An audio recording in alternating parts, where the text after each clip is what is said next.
Hello, welcome back to my channel.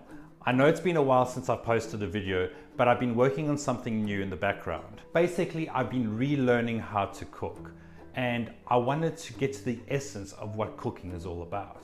I didn't want to just focus on recipes, but I wanted to know, why is it that we cook the way we do?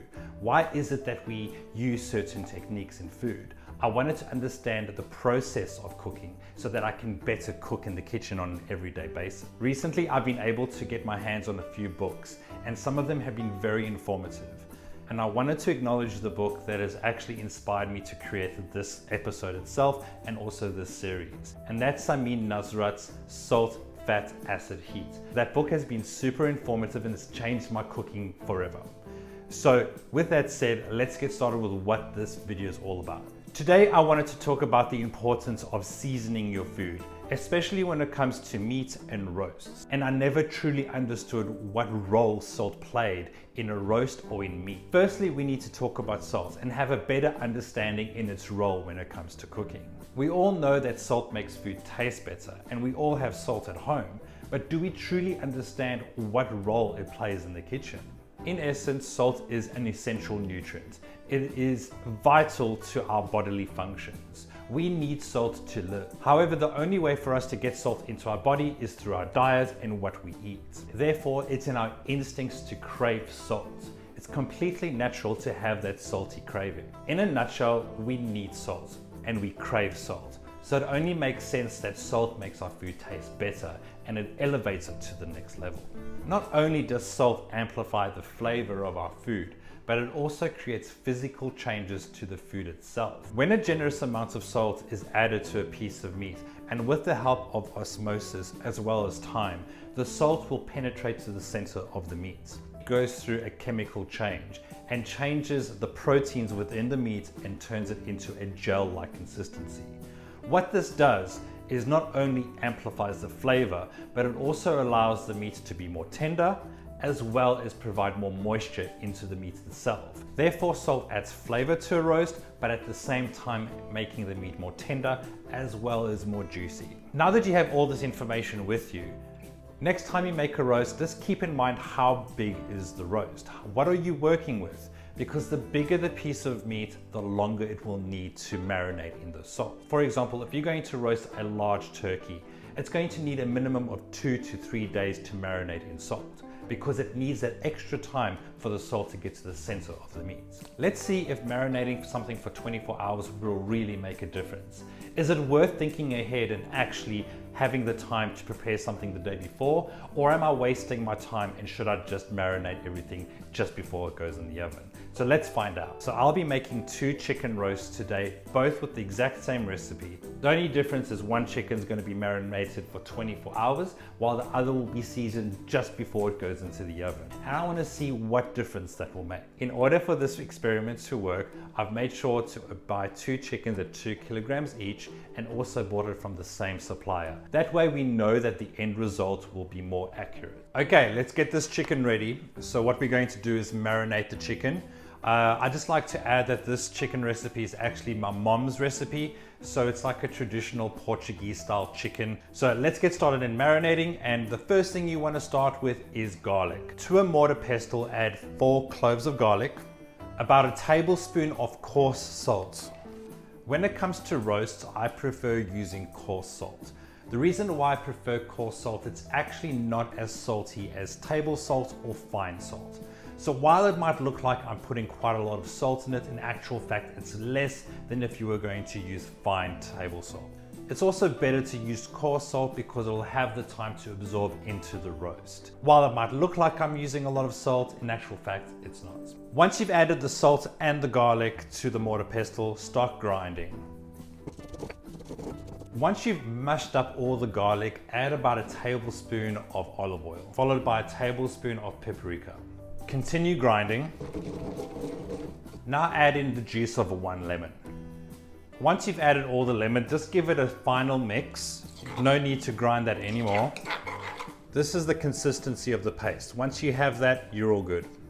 The next thing we want to do is we want to coat the chicken in that paste. So get your chicken ready, cut off any little bits that you don't want in the chicken. Follow that by adding all of that paste all over that chicken. Dollop it on. At this point, feel free to put some gloves on if you wish. However, I'm going to get my hands dirty and just rub that whole paste all over the chicken. Make sure you rub all over, the front, the back, everywhere. Once it's all covered, we then want to add more of that paste inside of the actual chicken. Dip it, dip it, dip it. Once you've fully coated the chicken, grab any excess paste that you can find, and just make sure you rub that right into the cavity of the chicken. By having the salt marinate inside of the chicken, you'll ensure that a lot of that will get absorbed into the meat. So once that's all done, I'm actually going to add a little bit extra salt right into the center of that chicken. Once you finish marinating the chicken, cover that and then place it in the fridge for 24 hours to ensure that it marinates, and then we can get started with the next part of the experiment. So this chicken that I've just marinated now is going to be the chicken that's going to go straight into the oven. I've actually already pre-marinated a chicken yesterday. So I don't confuse the two chickens, I'm just going to tie a piece of string. This way we know that this is the chicken that was marinated today and we don't get that confused. The chickens are ready. We've got the 24-hour marinated chicken and the last minute marinated chicken. We now want to add this to a preheated oven at 180 degrees Celsius, and we want to cook this for about an hour and a half. Time to put this in the oven and then we wait. Whoops. In you go. Tea time. So it's finally time to find out if marinating chicken really makes a difference. I'm going to cut into the last minute chicken first, this one over here. I'm also going to cut into the breast, which is usually the driest part of the chicken. So far so good. The breast does look quite moist and doesn't look like it's dried out too much. But let's see what the flavor is going to be like. First, I want to try the chicken without any skin, just the breast meat itself, and go from there.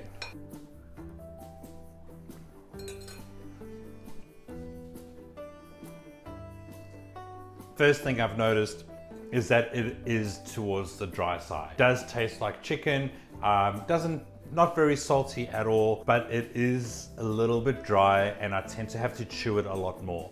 That is kind of normal. However, there are ways of cooking it to increase the moisture within the breast. Now that we've finished trying that one, I really want to try the 24-hour marinated chicken, the moment of truth.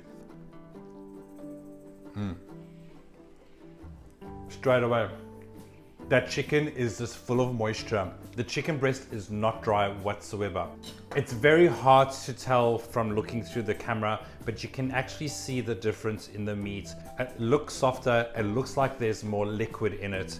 And not only that, you don't chew it as much. There is definitely a difference within the first chicken and the second. What I can say is that it does make a difference. The flavor of the chicken that was marinated 24 hours before is a lot more in depth, and there's also more moisture within the breast, while the other one is quite dry. The chicken thighs have moisture in both of them. However, the pre-marinated one has got a lot more flavor in it, and it also has a different texture to the other. It definitely has an effect in the texture and the flavor. So is it worth pre-marinating the chicken 24 hours? Definitely. I would always recommend this, and you're going to enjoy the experience a lot more. However, does it mean that you have to do that every single time? No. This chicken is still fine. What I would recommend is probably making a gravy. In actual fact, there's quite a lot of juice at the bottom of this tray that can turn into a gravy quite easily. Just add it to a pan, add about 2 tablespoons of flour, and just let that heat up, and then add a little bit of water or a little bit of wine, and then give it a taste. Does it need salt? Add salt, and there you go. Thank you for joining me in this experiment. I definitely recommend marinating your food beforehand. It does make a difference. If you have any suggestions or any questions, please let me know down in the comments. And if you want me to try something else, let me know.